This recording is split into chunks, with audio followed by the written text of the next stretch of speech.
has explained the different phases. Mushahid Sahib says he went first time 50 years ago when he was in FC College. Yes. So, those of you who have been to China in different phases, and particularly in the last few years, I think the speed of revolution and transformation, what I have witnessed in last couple of decades, is of the light speed. It's unbelievable. You simply cannot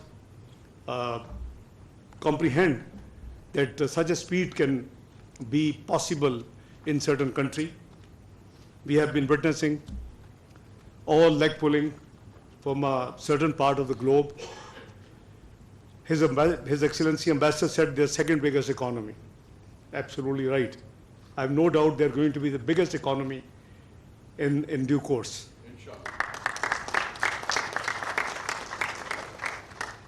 All tools have been used against China.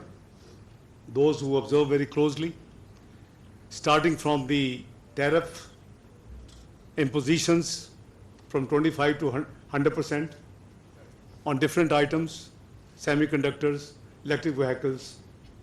But mark my words, I have a very clear, the speed I have seen in Chinese development and progress testifies that it's not too long when China will become the super economic power. Absolutely.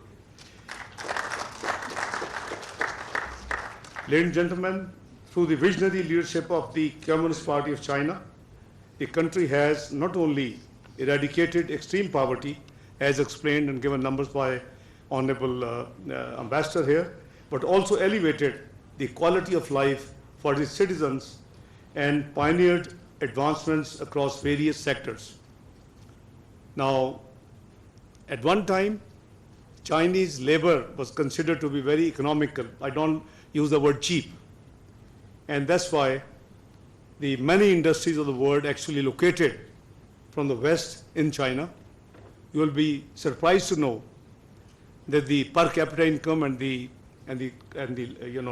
living style has gone so high in the last decade. Pakistan labor has become cheaper than China now. Nepal labor has come cheaper than China. Bangladesh labor has come cheaper than China. That's why there was a huge discussion just 6-7 years ago of relocation of a lot of Chinese labor-intensive industries in these countries. Pakistan was one of the best candidates. I'll come to that in a minute. The sadful story of Pakistan. We take off and we just fell repeatedly. So that was the best time, 2016-17, when Jetro was saying that Pakistan is likely to be the second choicest place for foreign direct investment. When the international rating agencies were frequently upgrading your ratings. When the Morgan Stanley and the other countries were saying that forget about neighbor, look at Pakistan for investment. Anyway, it's never too late. So historically, I think we have still space, in my opinion. I'm very optimist. Some people say I'm born optimist, but my experience also says optimism and hope must prevail, because we have not seen once, but multiple times Pakistan rising, and then the political instabilities and the domestic conspiracies just take Pakistan to a negative direction. From space exploration to artificial intelligence, medical science, green development, and cutting-edge technologies, China's transformation from an agrarian society to an economic powerhouse of the world has reshaped the global economic landscape. With its GDP risen over 17 trillion US dollars today, Chinese journey stands as a testament to its unyielding pursuit of prosperity.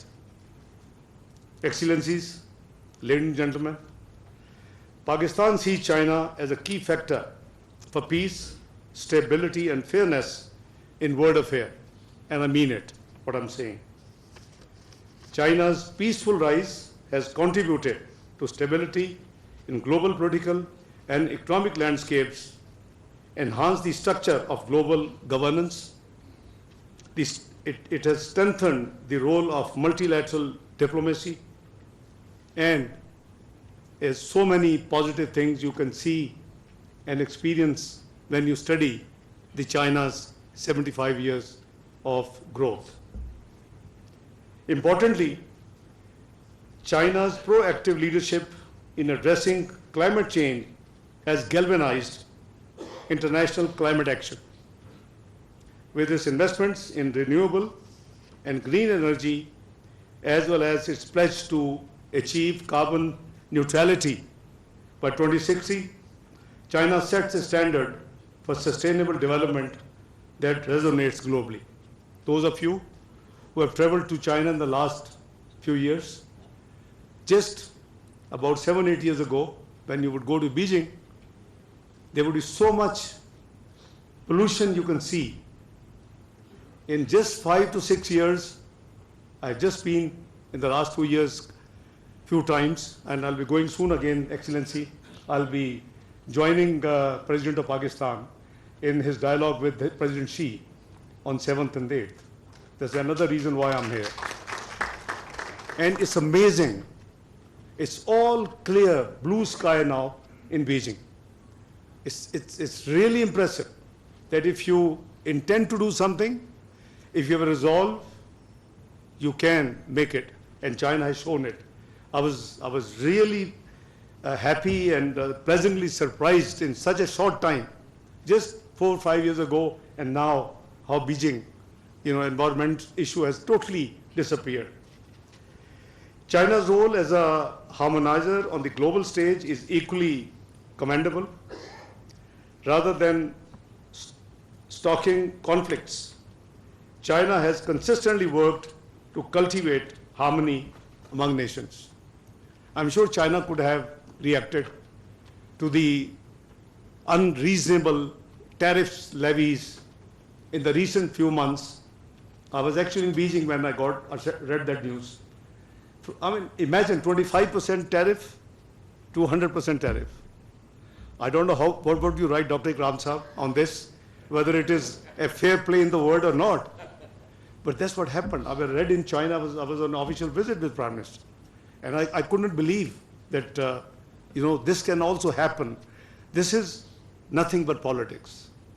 And unfair way to stop somebody to be achieving, which in my opinion, they will achieve one day.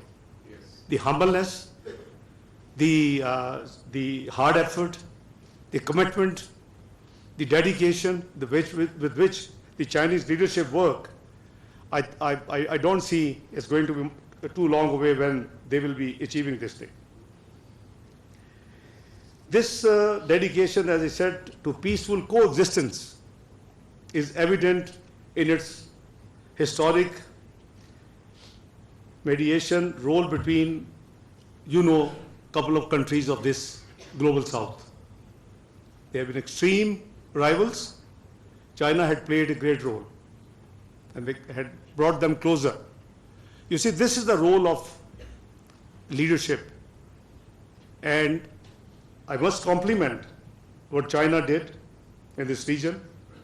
Pakistan deeply values China's support in addressing long-standing issues, including the issue of Jammu and Kashmir, as well as Palestine.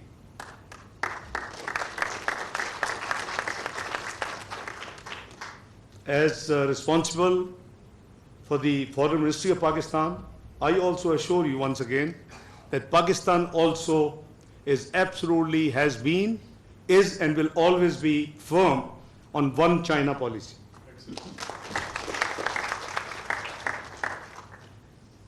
Excellencies, ladies and gentlemen, the past 7 decades of Pakistan-China friendship are marked by a shared history of trust, resilience, and solidarity.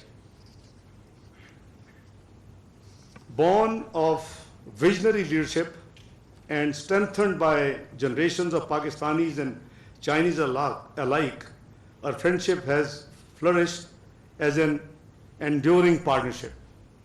And this government intends to take it to the next level, inshallah.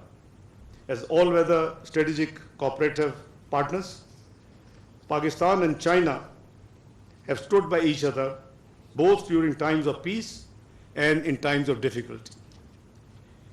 Be they natural disasters, economic disruptions, or geopolitical shifts, China-Pakistan friendship has been consistent, steady, and that's why they say all-weather friends. One of the most notable achievement of this partnership is the China-Pakistan Economic Corridor, which His Excellency, the Ambassador, has pointed out. Let me share with you the history. Pakistan was suffering by 2012, 18 hours of load shedding. I'm sure you would have forgotten by now. We have a very short memory. 18 hours in the urban areas and 20 hours in the rural areas, average. Pakistan had already held the elections, 2013, May 2013. We had won the elections. And Chinese premier were visiting Islamabad, and invited Mr. Nawaz Sharif, as the obviously known to be the next Prime Minister of Pakistan.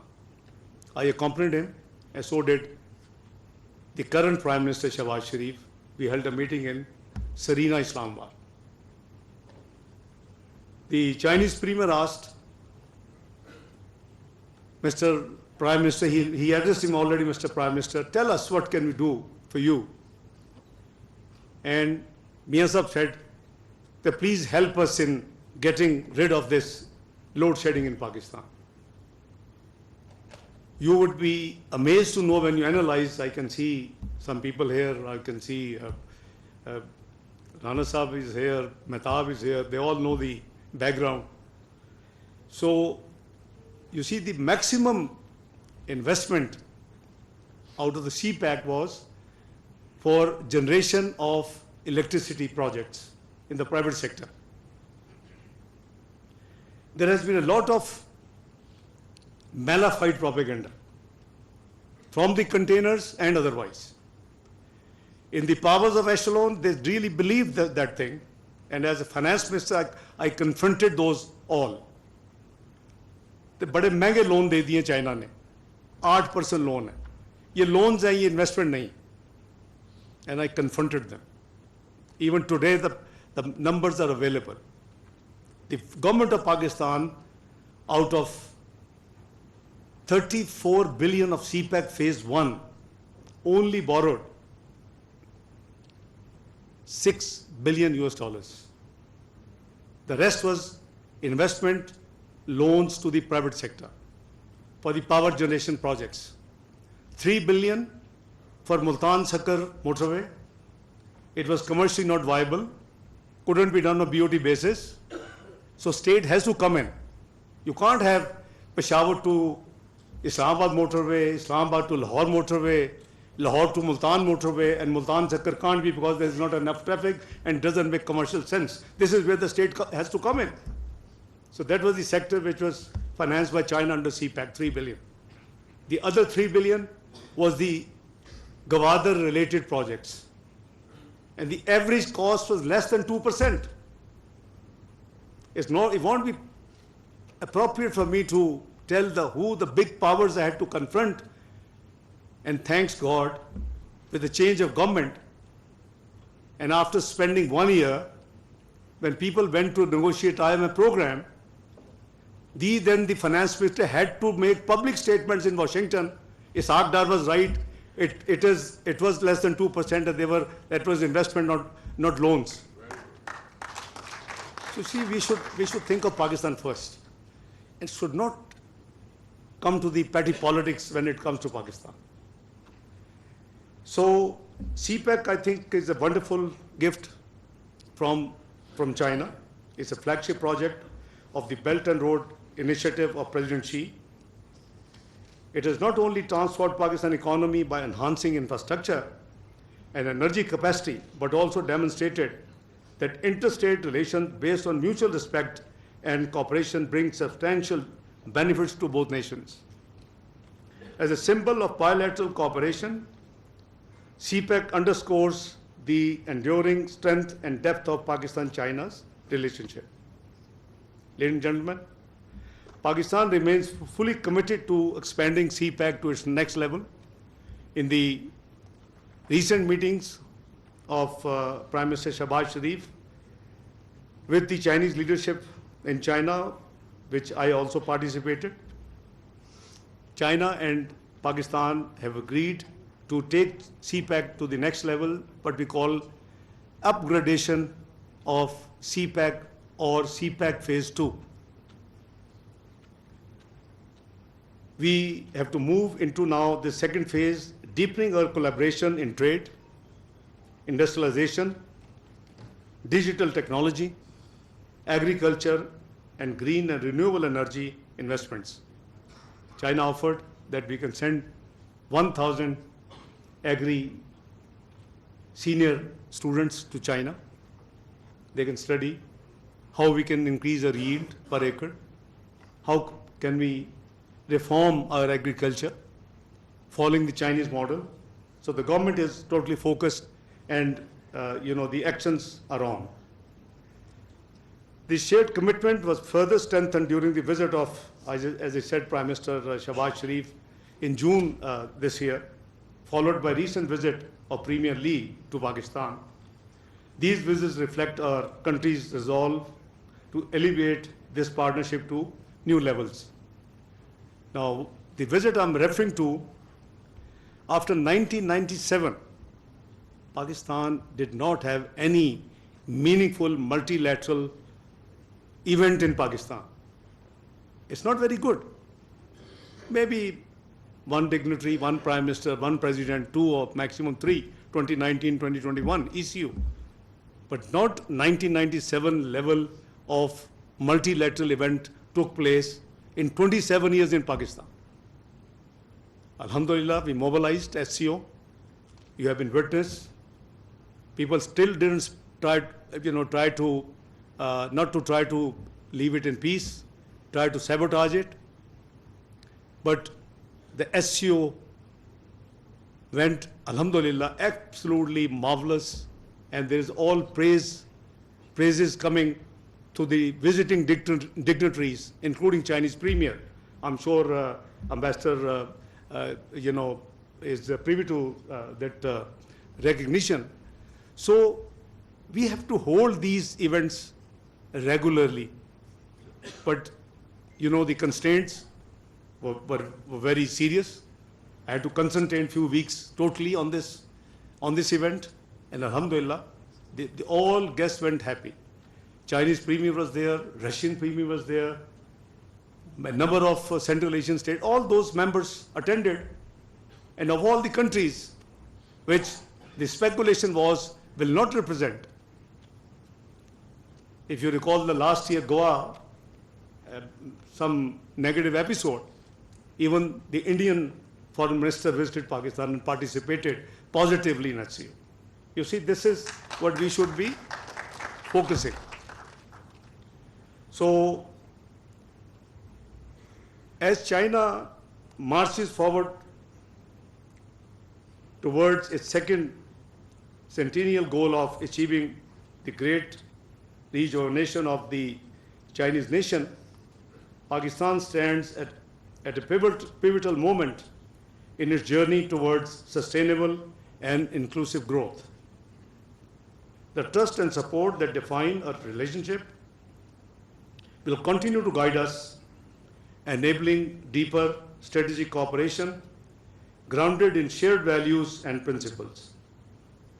Today, as we celebrate China's 75th anniversary, the achievements of the historic journey and the steadfastness of our unique friendship, we reaffirm our commitment to advancing our partnership with renewed vigor. United by shared aspirations, we pledge to uphold peace, foster prosperity, and build a brighter future for our two people and the world. Honorable two speakers had pointed out few things. I'll be failing in my duty not to briefly touch upon them. Mushahid Sahab has a great memory, I must compliment. The incident he quoted was 2nd of December 1998. He was asking me, was it 2nd or 3rd? I said 2nd of December. Because Prime Minister Nawaz Sharif was accompanied by Sajjad Sahab as Foreign Minister, me as Finance Minister, Mushahid Sahab as Information Minister, and Shahbaz Sahab as the Chief Minister Punjab. But also, Riaz Kokar Sahab was also there. The diplomatic community, we should not miss out their members. The other side was Madeleine Albright. Please, I'm talking from memory. Foreign Minister. Sandy Berger, the National Advisor, Security Advisor. No. Rubin, my counterpart, the Treasury Secretary, and then Talbot and Colin. So we had interesting episode because Pakistan was not getting its money, F-16. Musharraf Sahab could not get it. Bibi couldn't get it. Alhamdulillah, that was a historic day. But rest, you will have to wait for Mushahid Hussein's book, which he keeps promising he will quote the entire episode which happened. It will be there in fully. So, you have to see the detail, but alhamdulillah, it is a duty to fight for our country, for a national interest. No matter which building, where you are, who are you facing, you have to have the courage to talk and claim for your right assets. So, Mushahid Sahab, काफी देर हो गई है, 1998, and now we are 26 years. I'm still waiting for the book, because the first round was the political, which was F-16, the new.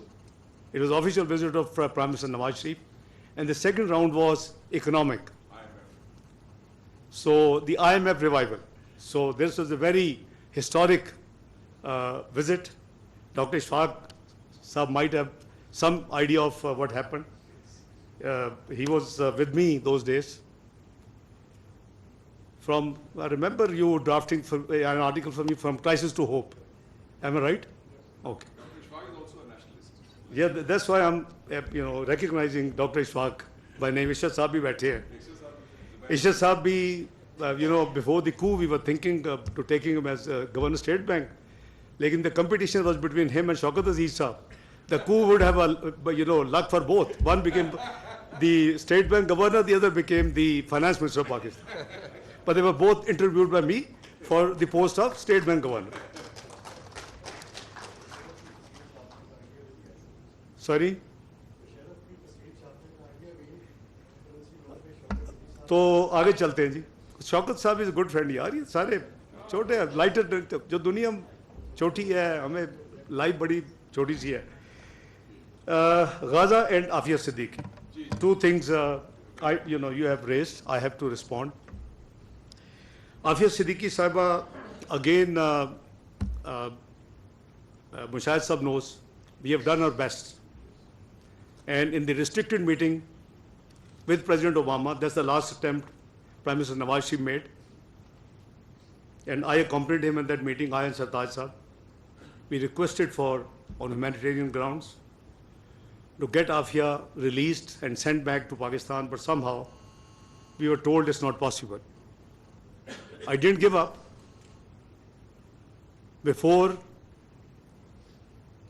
the tenure of, in 2016, that the tenure of Democrat government was over, I had engaged the current Secretary of State, who was at that time Deputy Secretary of State, Tony Blinken. And at the classified places, my conversations would be available, because that was recorded by Dr. Waqar Masood, who was my finance secretary. I did my best for this girl of Pakistan to come back, but anyhow, the word is difficult. Let me tell you the latest. We have not given up. I have just got, as Foreign Minister, a letter signed by Prime Minister Shahbaz Sharif asking or I would say requesting, let's use the word proper, the President of US POTUS that, you know, they do give a number of pardons before leaving, that if this can be done. So we have done it. Just before coming here, I had Attorney General with me and the Law Minister. I'm sending a delegation of 3 people to go and meet the parliamentarian, the congressmen, the senators in US to lobby. Because we will do our best, but that's all, you know, we should be doing. Excellent. On the issue of Gaza, I think the word international law and order is collapsing. I don't mince words, I talk straight. May not be very good quality in a diplomatic responsibility, but you have to. Just in last 48 hours, I have made it sure that I put on record of the Commonwealth that there is a need for reform in the multilateral development institutions, charter.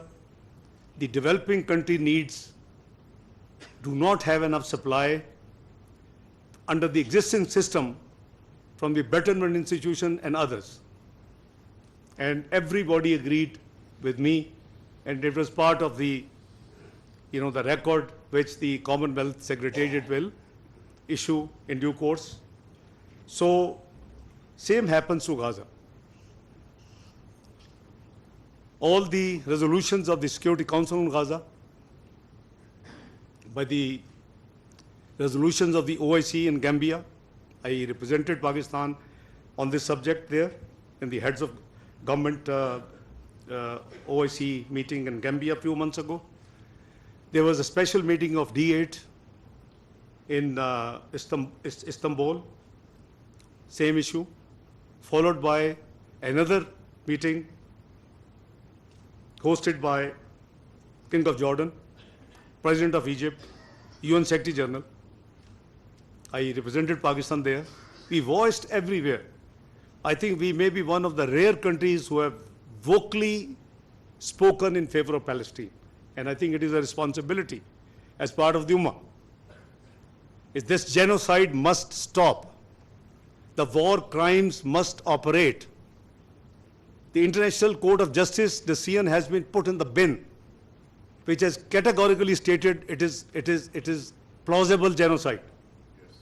48,000 innocent people have died, including majority of women and children.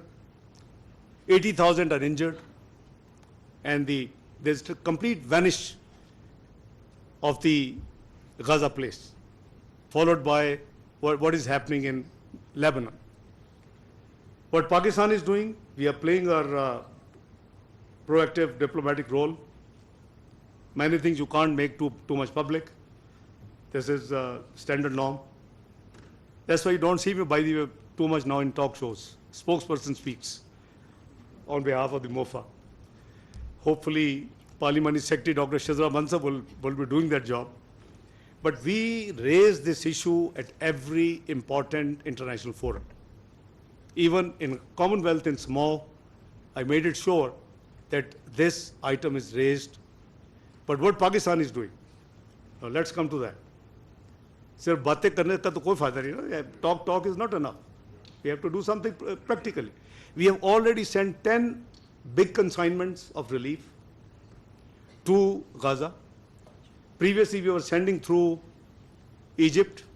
When I attended a few months ago the conference in Amman on Gaza, I negotiated with Jordan because that is a safer place and safer route to dispatch these goods. So we have been doing it. Number 2, an NGO from UK of the professionals, doctors, they approached me that can we bring the final year students of medical. There are no teaching hospitals now, no medical, it's all gone by the bombardment. So can Pakistan accommodate them? You'll be happy to note I have made arrangements with all the private medical colleges and the public sector colleges, and 190 students would be, as a first batch, coming to Pakistan, Palestinians who will be completing their rest of their medical profession and their degree in Pakistan. The first batch is reached in Lahore. Next few batches are expected in Islamabad, and hopefully once all the first total batch arrives, I have intention to probably invite them and just have a talk, maybe media is also there, just to encourage them. They lost everything. So all I want to assure you that Gaza is on our radar, and surely we will do everything which is possible. Latest attack on Iran, that is a new addition. The sad story is, when the Iranian president was to be sworn in, Prime Minister Shahbaz was again overcommitted. Task was given to me. I represent Pakistan. I went there. ये अलग बात थी कि बजाय एक दिन का overnight जो कि suggested था, I reduced it to 14 hours trip. I reached after the airport to the parliament. I had about 30 minutes margin. So I attended the investor ceremony. So life is short. That's why I said that we should always consider this. I was sitting, the Turkish foreign minister was sitting, Deputy Prime Minister and Foreign Minister of UAE was sitting. This ceremony was to start in about 5-6 minutes. Ismail Hania walks in. He was also invited there. And this clip was run globally after what happened there at that time. So 4 of us were chatting, 3 of us, sorry.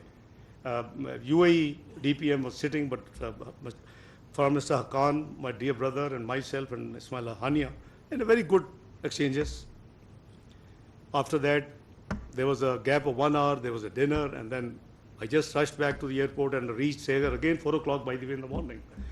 When I landed at Islamabad, I was told that Ismail Hania has been killed. Now, this is life. So, our support is very much there. Now, the latest attack on Iran, we have been informed that Arab Summit would be taking place, most likely on 11th of November. Islamic Summit or Arab Summit? Arab Summit, not OIC, Arab Summit. So I'm sure Prime Minister and myself, we will represent Pakistan on that occasion. We'll voice out everything we can. On the security issue, I'm sorry I'm taking a lot of your time. Foolproof security. I'm talking about for our brothers and sisters from China. China leadership, I won't precisely name, in our recent meetings, Chinese are very clear. No matter how lucrative an investment is anywhere, if the security issue is there, they don't send Chinese personnel. Am I right, Ambassador? Your country is the only exception. This is what Chinese leadership told to Prime Minister of Pakistan in my presence.